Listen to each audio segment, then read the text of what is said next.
बिस्मिल्लाहिर्रहमानिर्रहीम। अस्सलाम वालेकुम dear students and welcome in class of bio first year. हम लोग टॉपिक डिस्कस कर रहे हैं मोनोसेक्राइड। उसके अंदर हम लोग ग्लूकोज के बारे में पढ़ रहे थे कि ग्लूकोज लास्ट लेक्चर में हमने देखा था बनता कैसे है। आज हम लोग उसको थोड़ा सा डिटेल में थोड़ा देखते हैं। तो लेक्चर की तरफ मूव करते हैं। मोनोसेक्राइड के अंदर हम लोग बात कर रहे थे ग्लूकोज के बारे में। तो स्टूडेंट हमने लास्ट लेक्चर में बात की थी कि ग्लूकोज कैसे बनता है, कार्बन डाइऑक्साइड और वाटर के मिलने से और किसकी मौजूदगी में, सनलाइट की मौजूदगी में। ठीक है, इस तरह हमारे पास C6H12 और O6 बनता है, साथ में ऑक्सीजन। क्लियर। तो इस तरह ये बनाया जाता है। कहते हैं ग्लूकोज बनाने के लिए हमें कितनी कैलोरीज या एनर्जी रिक्वायर होती है। एनर्जी रिक्वायर्ड कितनी चाहिए होती है, 10 ग्राम। अगर ग्लूकोज बनाना है तो उसके लिए हमें कितनी एनर्जी चाहिए होगी, तो कहा जाता है ऑलमोस्ट 717.6 किलो कैलोरीज रिक्वायर होती हैं 10 ग्राम ग्लूकोज को बनाने के लिए। क्लियर। ग्लूकोज के अंदर एनर्जी किस फॉर्म में स्टोर होती है, it is store in the form of a chemical energy. Chemical energy की फॉर्म में जो सनलाइट की फर्दर एनर्जी है वो स्टोर होती है। कहते हैं ये जो एनर्जी ग्लूकोज के अंदर स्टोर होती है उसको रिलीज़ कैसे करवाया जाता है। जब ग्लूकोज की ब्रेकडाउन होती है तो उसमें से एनर्जी निकलती है, तो देन उस टाइम क्या हो रहा होता है, ग्लूकोज की ऑक्सीडेशन। जब भी ग्लूकोज की ऑक्सीडेशन होती है देन वो क्या रिलीज करता है, इट रिलीज एनर्जी। अब ऑक्सीडेशन स्टूडेंट किसे कहते हैं, रिमूवल ऑफ हाइड्रोजन आयंस। ठीक है, हाइड्रोजन आयंस का रिमूव होना, हाइड्रोजन आयंस का निकलना ग्लूकोज से, डैट इज़ द ऑक्सीडेशन। जब भी ऑक्सीडेशन होती है देन एनर्जी प्रोड्यूस होती है, एनर्जी रिलीज होती है। जैसे C6H12O6 जो है, ग्लूकोज की ब्रेकडाउन किस प्रोसेस से होती है, रेस्पिरेशन से। आपने पढ़ा होगा कि ग्लूकोज की ब्रेकडाउन रेस्पिरेशन के रिजल्ट से होती है। रेस्पिरेशन में जो C6H12O6 जो कि ग्लूकोज है वो in the presence of oxygen उसकी ब्रेकडाउन हो जाती है और वो किस में चाहिए होता है, CO2 plus water plus energy. Clear. तो देखें यहाँ पे ग्लूकोज था और ग्लूकोज में से हाइड्रोजन निकल गए हैं। ठीक है, तो पीछे कार्बन डाइऑक्साइड बची है। तो क्योंकि यहाँ पे रिमूवल हो रहा है हम लोग कहते हैं कि जब भी रिमूवल ऑफ हाइड्रोजन आयन होगा ग्लूकोज से देन हम कहते हैं ऑक्सीडेशन हुई है और ऑक्सीडेशन के रिजल्ट में एनर्जी जो सी है वो प्रोड्यूस होती है। Clear student. तो इस तरह हम लोग कहते हैं ग्लूकोज जो सा बना भी है, उसको बनाने के लिए हमें इतने किलो कैलोरीज एनर्जी चाहिए और उसके अंदर जो एनर्जी स्टोर होती है वो किस फॉर्म में होती है, रिलीज जब होती है एनर्जी किसकी वजह से होती है, ऑक्सीडेशन की वजह से। और जब भी ऑक्सीडेशन होती है देन हमारे पास एनर्जी प्रोड्यूस होती है। Clear student. नेक्स्ट मूव करते हैं हम लोग नेक्स्ट कैटेगरी की तरफ, that is the oligosaccharide. Oligosaccharide हमने कहा था कार्बोहाइड्रेट जो से हैं 3 कैटेगरीज में डिवाइड है, monosaccharide, oligosaccharide and polysaccharide.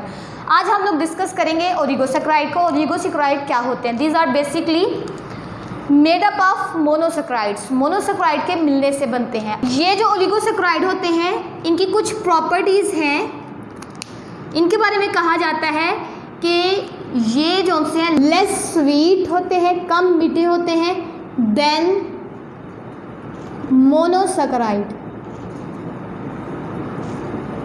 Monosaccharide से ये कम मीठे होते हैं, लेकिन पॉलीसैकेराइड से ज़्यादा मीठे होते हैं। मतलब ये दरमियान में होता है। मोनोसैकेराइड सबसे ज़्यादा मीठे, उससे कम जोन से ओलिगोसैकेराइड और सबसे कम मीठे पॉलीसैकेराइड होते हैं। तो पॉलीसैकेराइड से कुछ ज़्यादा जो मीठे होते हैं that is the oligosaccharide. Carbohydrate होते हैं बेसिकली, और ये मोनोसैकेराइड से कम स्वीट लेकिन पॉलीसैकेराइड से ज़्यादा स्वीट होते हैं। ये आप लोगों ने जहन में रखना। कंपेयर जब हम लोग करेंगे या आपसे MCQ में पूछा जा सकता है कि जो ओलिगोसैकेराइड है वो लेस स्वीट होते हैं देन पॉलीसेकेराइड आर मोनोसेकेराइड। तो आप लोग मोनोसेकेराइड क्या करोगे, अगर more sweet than monosaccharide or polysaccharide then आप लोग पॉलीसेकेराइड, क्योंकि पॉलीसेकेराइड से ज़्यादा मीठे होते हैं। क्लियर। आगे उसके बाद they are less soluble in water, पानी के अंदर ये लेस सॉल्युबल होते हैं, जबकि मोनोसेकेराइड पानी के अंदर जल्दी टूट जाते हैं, ओलिगोसेकेराइड पानी के अंदर इतनी जल्दी टूटते नहीं हैं। जब इनकी हाइड्रोलाइसिस की जाती है, वाटर को यूज़ करके इनको तोड़ा जाता है, तो उसके रिजल्ट में हमारे पास मोनोसेकेराइड्स आते हैं।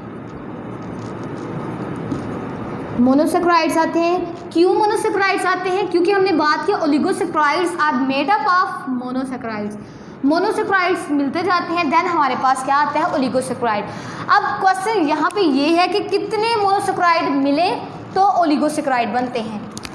अगर 2 मोनोसेकेराइड हैं देन हम लोग ओलिगोसेकेराइड कहते हैं, 3 हैं देन वो मोनोसेकेराइड जो उनसे तीनों मिलके हम लोग उनको ओलिगोसेकेराइड का नाम देते हैं। 4, 5, 6, 7 और 10 तक मोनोसेकेराइड्स मिलते जाएंगे, देन वो ओलिगोसेकेराइड होंगे। अगर 10 से ज़्यादा मोनोसेकेराइड होंगे देन वो ओलिगोसेकेराइड नहीं, वो बल्कि पॉलीसेकेराइड के अंदर आएंगे। मतलब ये एक मोनोसेकेराइड है, ये दूसरा मोनोसेकेराइड है, तो ये जो बन रहा है दैट इज़ द ओलिगोसेकेराइड। आगे फर्दर ये है 2 मोनोसेकेराइड, 3, 4, 5, 6, ये जो 6 का एक लंबा सा ग्रुप या चेन सी बनी है उसको भी हम लोग ओलिगोसेकेराइड का नाम देंगे। अगर ये ऑनवर्ड 10 तक भी है देन वो ओलिगोसेकेराइड में, अगर 10 से ज़्यादा मोनोसेकेराइड किसी चेन में अटैच होंगे then they are not oligosaccharide, they are polysaccharide. Clear. Next देखते हैं, तो हम लोग कह सकते हैं कि इसके अंदर कितने मोनोसेकेराइड आते हैं।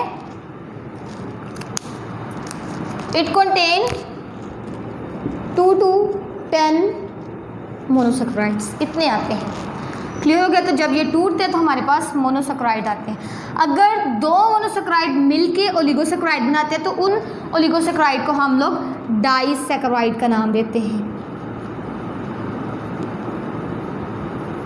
क्लियर। डाई मतलब 2 मोनोसेकेराइड मिलके एक ओलिगोसेकेराइड बना रहे, उस ओलिगोसेकेराइड क्योंकि उसमें 2 मोनोसेकेराइड इसलिए हम लोग डाइसेकेराइड का नाम देते हैं।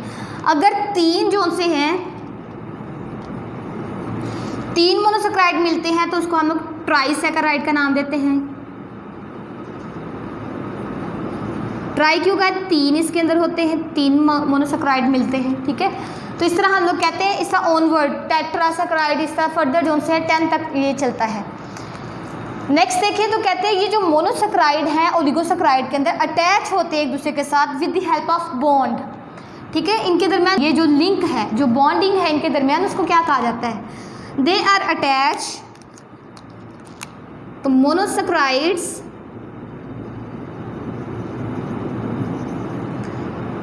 बॉन्ड बनाते हैं एक दूसरे के साथ या अटैच होते हैं विद ईच अदर, एक दूसरे के साथ विद द हेल्प ऑफ, किसकी मदद से,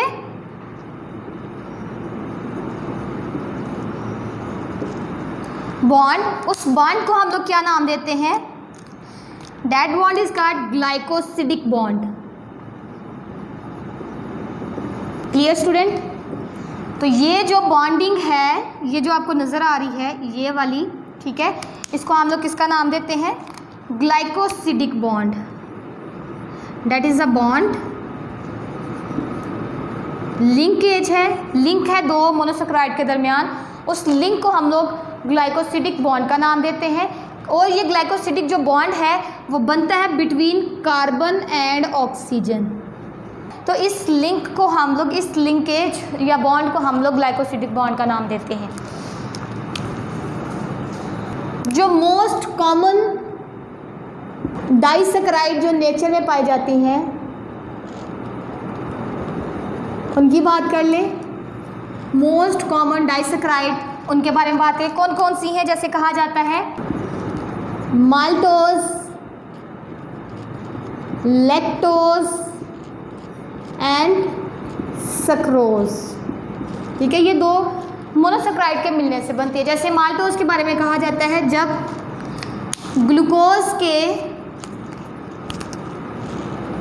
दो मॉलिक्यूल मिलते हैं, एक ग्लूकोज प्लस दूसरा ग्लूकोज, ये दो मोनोसेक्राइड है ना, एक ये मोनोसेक्राइड दूसरा ये मोनोसेक्राइड सेम, ठीक है।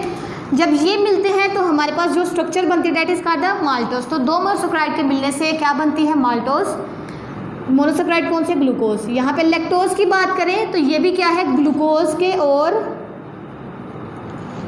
गैलेक्टोज के मिलने से बनती हैं। गैलेक्टोज क्या है? ये भी ग्लूकोज की ही तरह की बिल्कुल सेम स्ट्रक्चर होती है, जस्ट चेंज कहाँ पे? OH ग्रुप का चेंज होता है। आप लोग डायग्राम में भी देख रहे होंगे कि जो गैलेक्टोज है, ठीक है, उसमें और ग्लूकोज में क्या डिफरेंस है? सिर्फ OH बॉन्ड की पोजीशन का डिफरेंस है। सक्रोज भी इसी तरह दो मोनोसेक्राइड के मिलने से बनता है। अब हम लोग सक्रोज की बात करते हैं। सक्रोज बेसिकली ग्लूकोज और फ्रक्टोज के मिलने से बनता है और ये एक शुगर है जो कि हम लोग गन्ने से हासिल करते हैं, so that this sugar is cane sugar, ठीक है। और ये कहाँ से हासिल की जाती है? लास्ट लेक्चर में हमने देखा था शुगर कैन से। क्लियर? सबका जो फार्मूला है, जनरल फार्मूला इन सबका क्या है? C12H22O11, इन सभी का ये जनरल फार्मूला है, इसका भी इसका भी इसका भी सेम। तो हम लोग फिर कहते हैं सक्रोज का फार्मूला क्या होता है? C12H22 और ऑक्सीजन 11। क्लियर हो गया? तो जब हम लोग सक्रोज की हाइड्रोलाइसिस करते हैं, मतलब उसकी जब ब्रेक डाउन करते हैं वाटर को यूज़ करके, तो हमारे पास जो दो मोनोसेक्राइड आते हैं वो कौन कौन से होते हैं? First one is the glucose and second one is the fructose. हम लोग कह सकते हैं सक्रोज जो से इन दोनों के मिलने से बनती है। जब ये वाटर की मौजूदगी में तोड़ा जाता है देन ये ग्लूकोज और फ्रुक्टोज में चेंज हो जाती है। क्लियर? कहते हैं ये दोनों क्या है? रिड्यूसिंग शुगर्स हैं। रिड्यूसिंग शुगर किसे कहते हैं? जो खुद तो ऑक्सीडाइज होती है, मतलब अपने अंदर से हाइड्रोजन आयंस को निकालते हैं, लेकिन दूसरे मॉलिक्यूल्स को क्या करती है? जाकर रिड्यूस, मतलब उसके अंदर हाइड्रोजन आयंस को ऐड करते हैं। जैसे इस इक्वेशन में देखें तो ग्लूकोज खुद क्या हो रहा है? ऑक्सीडाइज, मतलब इसका जो हाइड्रोजन आयन है वो निकल रहे हैं, इसमें चेंज हो रहा है, खुद ऑक्सीडाइज हो रहा है, लेकिन जो इसकी हाइड्रोजन आयन है वो जाके वाटर बना रहे हैं, तो मतलब ये दूसरों को जाकर रिड्यूस कर रहे हैं, उसको हाइड्रोजन आयन दे रहे हैं। तो ये रिड्यूसिंग पावर इसके अंदर होती है, रिड्यूसिंग प्रॉपर्टी रखता है, ठीक है। तो हम लोग कहते हैं कि जो ग्लूकोज और फ्रुक्टोज हैं इनके अंदर रिड्यूसिंग पावर मौजूद होती है, मतलब किसी और को हाइड्रोजन आयंस देने की एबिलिटी होती है। खुद ऑक्सीडाइज होते हैं और दूसरों को रिड्यूस करते हैं, मतलब अपने आप के जो हाइड्रोजन आयंस हैं वो निकाल देते हैं और दूसरों को जाके वो हाइड्रोजन आयंस दे देते हैं। क्लियर? अब देखिए हमने बात की है कि हाइड्रोलाइसिस से हमारे पास ग्लूकोज और फ्रुक्टोज आता है। अब हम लोग कहते हैं कि सक्रोज कौन सी है? ग्लूकोज और फ्रुक्टोज के मिलने से बनती है। जैसे यहाँ पे हमने क्या ड्रा किया है?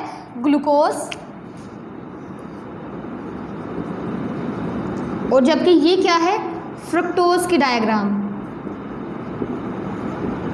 फ्रुक्टोज हमने कहा था 5 कॉर्नर वाला एक रिंग होता है, 1 2 3 4 5, और इसमें 6 कार्बन पाई जाती हैं। यहाँ पे देखिए first carbon, second, third, fourth, fifth और ये 6 कार्बन है। हम लोग यहाँ से इसको काउंट करना स्टार्ट करेंगे, मतलब पहली कार्बन, दूसरी, तीसरी, चौथी, पांचवी, ये छठी, ठीक है। ये 6 कार्बन वाला एक कंपाउंड है जो कि एक 5 कॉर्नर रिंग बना रहा है, जिसको हमने फ्रुक्टोज का नाम दिया है। अब देखिए ग्लूकोज पे हमने बात की थी, OH ग्रुप 3rd कार्बन के ऊपर आके लगता है, ठीक है, जबकि फ्रुक्टोज में 4th कार्बन के ऊपर आके OH ग्रुप लगता है, ठीक है। क्लियर हो गया? अब ये देखिए ये ग्लूकोज है और ये फ्रुक्टोज है। अब इन दोनों ने मिलना है तो हमारे पास सक्रोज बनना है। अब देखिए यहाँ पे क्या होगा, ये जो OH ग्रुप है ग्लूकोज का और H जो है वो फ्रुक्टोज का, ये दोनों मिलेंगे और मिल के वाटर की फॉर्म में यहाँ से रिलीज आउट हो जाते हैं, बाहर निकल जाते हैं, ठीक है। लास्ट पे हमारे पास जो चीज़ बनती है, इन दोनों के दरम्यान फिर बॉन्ड बन जाता है, ये ऑक्सीजन पीछे बच जाती है, ये ऑक्सीजन इस कार्बन के साथ आकर लिंक बना लेती है। अब यहाँ पे देखिए ये है ग्लूकोज, ग्लूकोज ही था ना, और ये था फ्रुक्टोज। अब देखिए ये ग्लूकोज था और ये फ्रुक्टोज था, अब उनके दरमियान में क्या बना है? एक लिंक बना है, दैट इज द ये देखिए नज़र आ रहा है, यहाँ पे लिंक बना है। इस लिंक को, इस बॉन्ड को हम लोग कोवलेंट बॉन्ड का, लेकिन यहाँ पे नाम हम लोग ग्लाइकोसिडिक बॉन्ड का नाम देते हैं। ग्लाइकोसिडिक बॉन्ड किनके दरमियान? दो मोनोसेक्राइड के दरमियान। और वो मोनोसेक्राइड कौन सी? ग्लूकोज और फ्रक्टोज। और जब ग्लूकोज और फ्रक्टोज मिलते हैं तो उसके रिजल्ट में हमारे पास जो स्ट्रक्चर बनती है उसको हम लोग किसका नाम देते हैं? That is called the sucrose. तो ये जो यहाँ से लेके यहाँ तक जो स्ट्रक्चर जो नज़र आ रही है वो किसकी है? वो सक्रोज की है। सक्रोज किसके मिलने से बना है? ग्लूकोज और फ्रक्टोज के। ये दोनों मिलते हैं, इनके दरमियान जो बॉन्डिंग होती है ग्लाइकोसिडिक बॉन्ड किसकी वजह से बनी है? वाटर के रिलीज आउट होने की वजह से, ठीक है। तो इसकी वजह से हमारे पास सक्रोज बना है। अब देखें, हम लोग जब करते हैं सक्रोज को तोड़ते हैं, उसकी हाइड्रोलाइसिस क्यों करते हैं? उसको वाटर की मौजूदगी में या वाटर को यूज़ करके फिर सक्रोज को क्यों तोड़ा जाता है? क्योंकि आप लोग जैसे जनरल फार्मूला में देखो कि 12, 22 और 11, जबकि इन दोनों का फार्मूला हम लोग सक्रोज और ग्लूकोज के, फ्रुक्टोज और ग्लूकोज का फार्मूला देखें वो तो सेम होता है, ठीक है। तो यहाँ पे फिर हमारे पास 24 हाइड्रोजन आने चाहिए थे और यहाँ पे 12 ऑक्सीजन आनी चाहिए थी, जबकि हमारे पास यहाँ पे 22 ऑक्सीजन 22 हाइड्रोजन आ रहे हैं। इसका क्या मतलब है? क्योंकि जब ग्लाइकोसिडिक बॉन्ड बनता है तो उसके रिजल्ट में 2 हाइड्रोजन और 1 ऑक्सीजन निकल जाती है, और दोबारा से इनको बनाने के लिए हमें 2 हाइड्रोजन और 1 ऑक्सीजन चाहिए। तो इसलिए हम लोग वाटर को यूज़ करके दोबारा से ग्लूकोज और फ्रक्टोज हासिल कर लेते हैं सक्रोज से।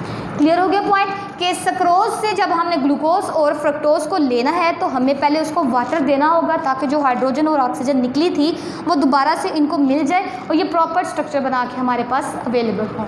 Clear student? तो ये था आज के ओलिगोसेक्राइड के बारे में जो कंप्लीट हो गया है। नेक्स्ट लेक्चर में हम लोग पॉलीसेक्राइड के बारे में डिस्कस करेंगे। आज के लिए काफ़ी है। अल्लाह हाफिज़।